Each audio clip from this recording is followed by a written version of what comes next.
Have you ever been in a room full of people laughing, talking, existing, and felt like you were watching it all through a soundproof glass wall? You're there physically, but the you that actually matters is miles away.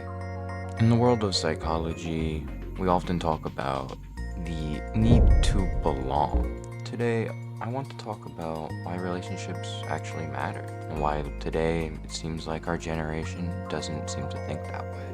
And not just the surface level stuff, but the deep, soul-shaping connections that define us to be human. We're going to be looking at two different masterpieces, both widely known in the anime community. March Comes In Like a Lion and A Silent Voice. And we'll be doing that to understand the psychology of isolation. And then I'm going to share how I finally stopped being a social drifter and found a place to call home.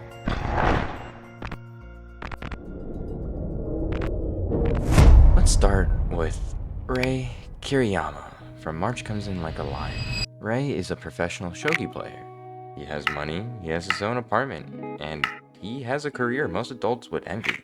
By all external metrics, he's winning. But Rei is hollow. In psychology, we use something called Maslow's hierarchy of needs. Once our physiological needs and safety are met, the very next tier is love and belonging. Rei has the bottom two tiers locked down, but he's stuck. He views himself as a zero, someone who provides no value to the world because he has no meaningful ties to it. The breakthrough for Rei isn't winning matches or tournaments or getting loads of money. It's the Kawamoto sisters. They don't need him for his shogi skills. They need him to help with dinner, to walk the dog, or to just be there. This is what psychologists call social integration. It's the transition from being a satellite in someone's life to being part of the core.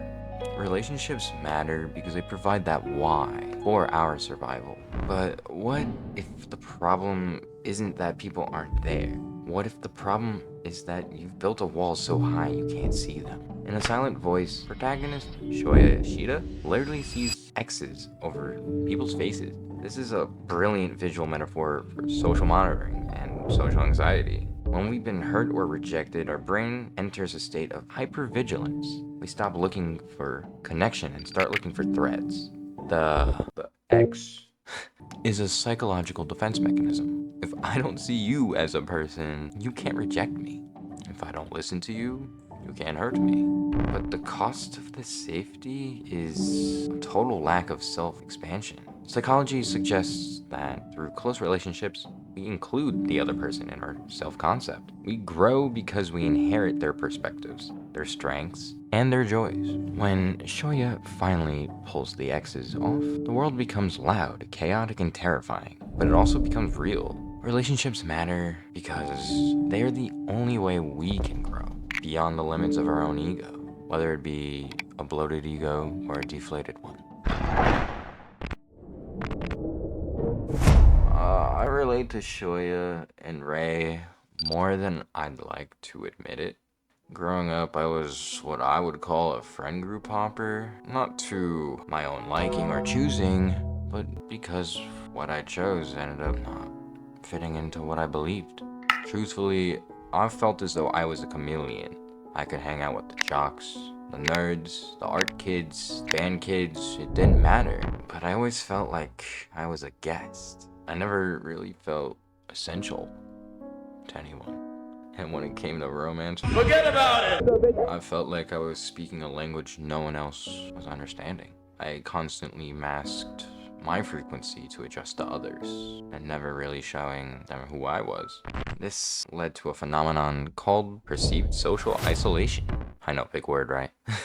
You can have 500 friends on Discord and still feel like an orphan. Or real life, obviously. But for me, college changed that trajectory. Not that I promote going to college, but I stopped trying to fit in and started trying to be me. I met a girl who, frankly, didn't just tolerate my quirks, she decoded them. She saw the parts that I was hiding behind that mask and thought they were the best parts of me.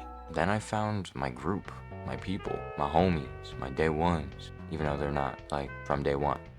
Yeah. These people in specific didn't care about the social hierarchy like others did. We became a found family, In psychology terms, this is known as a home base. Well, secure base, I call it home base, and it feels like the same thing. Having a group where you are safe and feel that way allows you to take risks in the rest of your life. Because I knew I had a home to return to at any time. This allowed me to become braver in everything that I do, whether it be a career, a hobby, just living. So, why do relationships matter? Because we are social animals?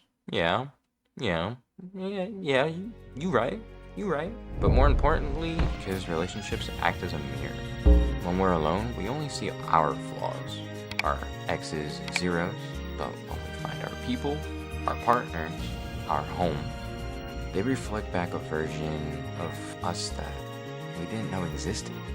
They see our potential when we only see our past. If you're currently a jumper or a satellite friend, hang in there. Trust me, your friend group, your love is out there. You may think that might be impossible, but I thought it was. So just keep looking, because I know that those people are looking for you too.